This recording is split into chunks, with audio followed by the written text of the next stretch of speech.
تبوک کے اندر جناب صدیق اکبر گھر کا سارا سامان لے آئے، فاروق اعظم رضی اللہ عنہ آدھا گھر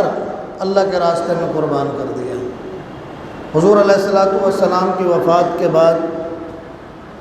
سیدنا صدیق اکبر رضی اللہ عنہ خلیفۃ المسلمین بنے۔ انہوں نے اپنی وفات سے کچھ عرصہ پہلے، کچھ ایام پہلے حضرت عمر فاروق رضی اللہ عنہ کو مسلمانوں کا خلیفہ مقرر کیا، نامزد کیا، اور مسلمانوں نے ان کی وفات کے بعد بلا اختلاف اپنا خلیفہ منتخب کیا، اور خلافت کی ذمہ داری سنبھالنے کے بعد شہادت تک ایک ایسا نظام حکومت تشکیل دیا جس کی مثال آج بھی دنیا پیش کرتی ہے۔ اگر یہ کہا جائے کہ ان کا نیا و نظام حکومت ایسا شاندار، ایسا مثالی اور ایسا قابل نمونہ مثال حکومت تھا کہ دنیا آج تک ایسا کوئی نظام پیش کرنے سے قاصر ہے۔ ان کے پورے نظام اور پورے پیش کردہ اصولوں کو آج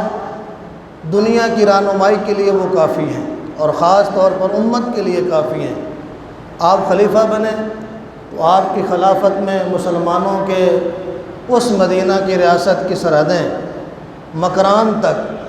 افغانستان تک پھیلی، چائنا تک پھیلی، اور اس سے لے کر اگر آپ دوسری طرف دیکھیں اناطولیہ اور قزوین کے علاقوں تک پھیلی، مغرب میں تیونس سے لے کر آج کے شمالی افریقہ تک یہ پوری وسیع و عریض سلطنت قائم ہوئی، ایک خلافت اسلامی قائم ہوئی، خلافت الرسول قائم ہوئی، اور یہ اعزاز سیدنا فاروق اعظم رضی اللہ عنہ کو ہے۔ انہی کے دور میں دنیا کی سب سے بڑی طاقت کسریٰ وہ شکست سے دوچار ہوئی، جسے آج بھی لوگ مدائن کے نام سے یاد کرتے ہیں۔ مدائن کی فتح اور کسریٰ کی فتح ایسا شاندار مسلمانوں کا کارنامہ ہے۔ ہم اس فتح میں سے صرف اس بات کو اپنی تذکیر کے لیے، لوگ کہتے ہیں کہ حکمران اچھے ہونے چاہیے، حکمران تو نیک ہیں، کابینہ ٹھیک نہیں ہے، لیکن یہ معیار تو آپ ذرا اس پر غور کریں۔ سیدنا فاروق اعظم رضی اللہ عنہ کے دور حکومت میں جب یہ کسریٰ فتح ہوا، اور یہ اتنی بڑی فتح تھی کہ اس وقت کے اسلامی فوج کے کمانڈر ان چیف سپہ سالار جناب سعد بن ابی وقاص رضی اللہ عنہ، جن کو یہ اعزاز حاصل ہے،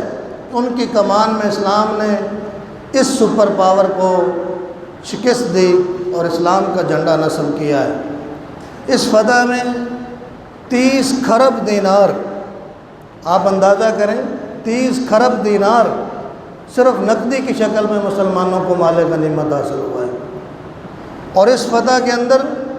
مسلمان فوج کے ہر سپاہی نے امانت اور دیانت کا وہ شاندار مظاہرہ کیا کہ دنیا کی آج کی کوئی فوج شاید یہ منظر پیش نہیں کر سکتی۔ وہ چیزیں، ایک سوٹ جو کسریٰ کے محل سے لوگوں کو ملا ہے، ایک صحابی کو وہ لباس ملا ہے جو سونے اور چاندی سے اور جواہرات سے جڑے ہوئے ایک خوبصورت اور قیمتی سوٹ، وہ بھی لا کر جناب کمانڈر ان چیف کے سامنے پیش کرتا ہے۔ اس وقت کا خزانچی جب ایک سپاہی کو دیکھتا ہے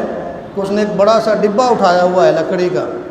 اور جب ڈبہ وہ کھول کے سامنے رکھتا ہے خزانچی کے، تو خزانچی اس سے پوچھتا ہے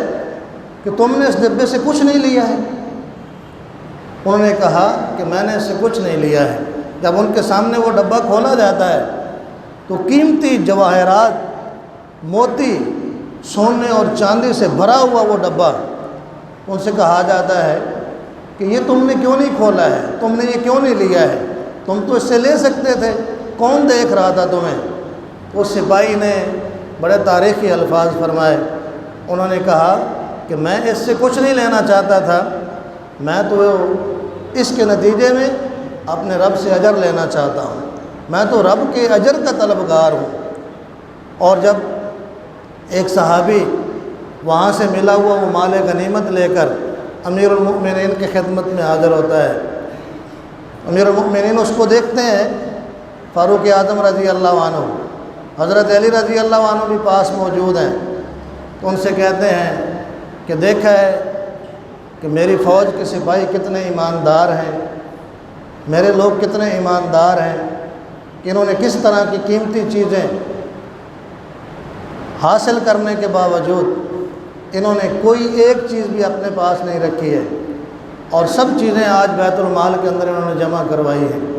اس پر حضرت عمر رضی اللہ عنہ کی خوشی سے آنسو آ گئے کہ میری فوج بڑی ایماندار ہے، میرے ساتھ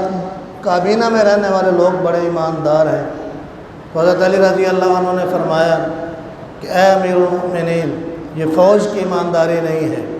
یہ آپ کے ساتھ بیٹھے آپ کے لوگوں کی ایمانداری نہیں ہے، اس کی وجہ یہ ہے کہ آپ ایماندار ہیں، آپ کرپٹ نہیں ہیں، آپ دھوکے باز نہیں ہیں۔ اگر آپ کی نیت میں ذرا برابر بھی فرق ہوتا تو آج آپ کے شہری اور آپ کی فوج اور آپ کے لوگ یہ ایمانداری کا مظاہرہ نہ کرتے۔ یہ وہ شاندار، حضرت جابر رضی اللہ عنہ کہتے ہیں کہ اللہ کی قسم جو لوگ کسریٰ کے مقابلے میں لڑائی کے اندر شریک تھے، ان میں سے کوئی بھی ایسا آدمی نہیں تھا جس کے اندر دنیا کی ذرا برابر طلب اور خواہش موجود ہو، سب اللہ کی رضا کے لیے اس جنگ میں شریک ہوئے۔ اس لیے جب قیادتیں ایماندار ہوتی ہیں، قیادتیں نیک ہوتی ہیں، حضرت زید بن ثابت رضی اللہ عنہ فرماتے ہیں کہ میں نے ایک دن اپنے خلیفہ کی حالت کو دیکھا تو میں نے ان کے جسم پر 16 پیوند لگے ہوئے کپڑے ان کو تنزیب کیے ہوئے دیکھا ہے۔ اس طرح کی سادگی کی زندگی، ایمانداری کی زندگی،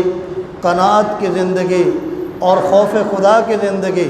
یہ وہ زندگی تھی جس نے کیسر و کسریٰ کو بھی فتح کیا اور ایک ایسا نظام خلافت اور نظام حکومت انسانوں کو دیا۔ آج بھی دنیا کے اندر اسی کے اصولوں کو لے کر نظام اور ریاستوں کو چلایا جا رہا ہے۔ لیکن افسوس کی بات ہے ہم مسلمان ہیں، لیکن ہمارا اسلام جو مکمل ضابطہ ہے یاد ہے، اور جس نے ہمیں ایسے حکمران دیے، ایسا پیارا اور شاندار نظام دیا جس کی مثال دنیا میں لوگ نہیں پیش کر سکے، آج اس نظام سے مسلمان محروم ہیں۔ جب نظام اسلام کی بات ہوتی ہے لوگ ڈر جاتے ہیں، اس طرح سے لوگوں کو خوف زدہ کر دیا گیا ہے۔